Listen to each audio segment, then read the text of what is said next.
নমস্কার, আমি পাপিয়া ভট্টাচার্য। আগের ভিডিওতে এসেছিলাম মন আমাদেরকে কিভাবে পরিচালনা করছে বা করে।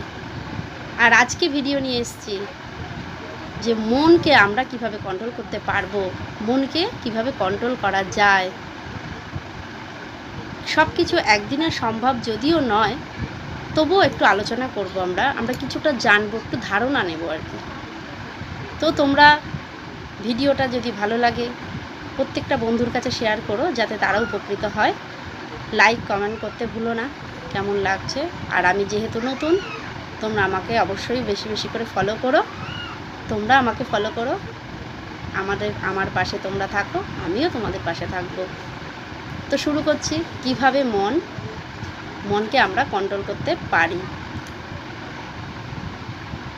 বলা হচ্ছে যে মনকে কন্ট্রোল করতে গেলে আমাদেরকে কি করতে হবে? বসতে হবে এক জায়গাতে। মনের ভেতরে কি চলছে আগে দেখতে হবে।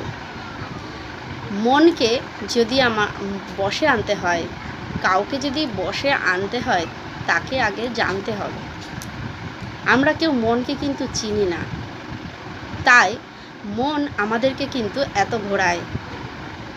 যে আমাদেরকে সবসময় ভুল পথে চালনা করে, সর্বক্ষণ আমাদেরকে ঘুরিয়ে নিয়ে বেড়ায়, বিপথে চালনা করছে সর্বক্ষণ, আমরা এদিক ওদিক দৌড় করাচ্ছি। আমরা যদি জানতে পারি যে কে করাচ্ছে, তাহলে কি সে আর আমাদেরকে দৌড় করাতে পারে না। ঠিক তেমনি মন আমাদেরকে দৌড় করাচ্ছে, আমরা কিন্তু বুঝতে পারছি না, চিনতেও পারছি না মনটা কি, কোথায় মন আমাদের কিভাবে চালনা করছে, আমরা চিনতে পারছি না। তো যেহেতু আমরা চিনতে পারছি না মনকে, তাই মনকে আমাদের চিনতে গেলে একটু এক জায়গাতে স্থিরভাবে বসতে হবে। বসে দেখতে হবে যে মন আমাদেরকে কি করাচ্ছে এবং আমরা কেন করব। আমাদের মনের মধ্যে হাজারো চিন্তার বাস, সর্বক্ষণ যেন ইঁদুর দৌড়ে বেড়াচ্ছে।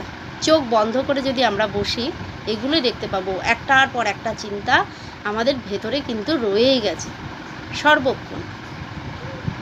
কিন্তু এই চিন্তা একবারে আমাদের কখনো নাশ হবে না।